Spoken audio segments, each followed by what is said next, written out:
mapupurihan siya at malapila siya sa oras na ito. Kaya naman po, pwede ko po bang anayahan ang bawat isa na tumayo at manalangin. Hallelujah. Hallelujah. Purihin ka dakilang Ama. Hallelujah. We praise you, we honor you. Hallelujah. Sa umagang ito, Panginoon Lord God, ikaw lamang ang kabutihan, madakila sa paaming puso, Panginoon Lord God. We thank you, Lord God, dinamang kami sa lugar na ito ng safe zone, Panginoon Lord God.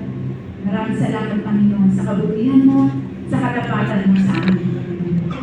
Kaya naman, Panginoon Lord God, sa oras na ito, Panginoon, bago po ang lahat, patuloy kami nagtapang kumbaba, Panginoon, sa limpaan ng Panginoon. Ano mo, Panginoon, ang enlances mo sa aming puso, Lord God. Lord, palitin mo ito ng may kagalakan sa puso. At patuloy mo pa kaming katawan, Panginoon, ano na nagawa ng mga pagkakasala. Sa yaman mo, hindi ko Panginoon, sa isip, sa dita, at sa gawa, Panginoon. Muli minsan po, Panginoon, ikaw malagila, mapapurihan sa araw na ito, Panginoon. Kaya naman, Panginoon, Lord God, patuloy ka kumilos sa lugar na ito, Panginoon. The power of the Holy Spirit, Panginoon. Mula na sa mga kaya naman, Panginoon, patuloy namin ang tataas ang iyong pangalan. Sa pangalan ni Jesus, ang lahat ay sabi ng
to the presence of the Lord Jesus. Sa pilain ng Panginoon, hallelujah. Mga kapatid, bago tayo magpapatuloy, pwede ba natin tanungin ang ating sarili?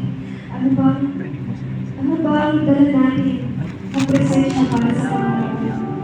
Pwede bang sabay-sabay natin basahin ang Salmo 51 verse 2-7. Panginoon, buksan niyo po ang aking labi ng mga ito'y magpuli sa inyo. Hindi naman mga handog ang nais mo. Mag-alay man ako ng mga handog na sinunod, hindi rin kayo manlugo. Ang handog ko sa inyo, O Diyos, ay isang puso na nagpapakumbaba at nagsisisi sa kanyang kasalanan. O Diyos, ito ang handog na hindi niyo patalagahan. Amen. Oftentimes in our lives, we want to please the Lord ng mga best natin. Best talents, possessions. But right now in this place, pwede ba magpunan natin pansinin ang ating mga katabi at purihin natin ang Panginoon ng buong puso. Dahil ang tunay na nakakalugod sa Panginoon ay walang iba, kundi ang pusong mapagkumbaba sa Kanya. Pusong nagsisisi sa Kanyang kasalanan. Kaya as we sing the song, let us be your surrender to God as a living sacrifice. Amen. Hallelujah, Jesus.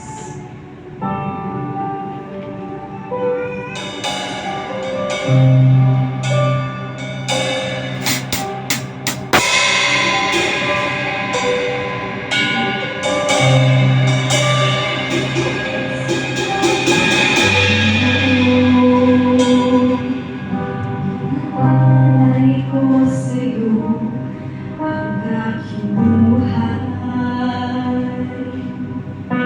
Basagin mo ito ayon sa nais mo. Susunod ako, Panginoon. Inaalay ko sa'yo ang aking buhay. Gamitin mo ito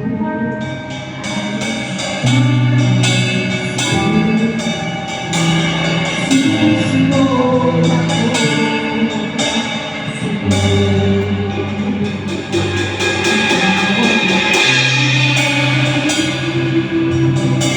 sa buhay ko. Puso na isay ang nais mo.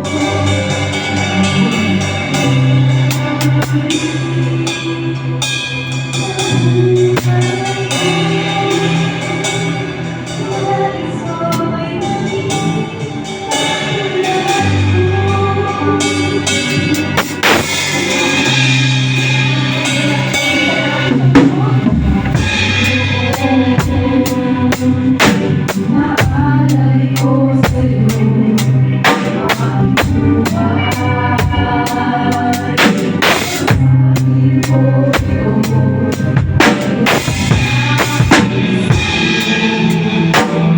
susunod ako, Panginoon. Maalay ko sa'yo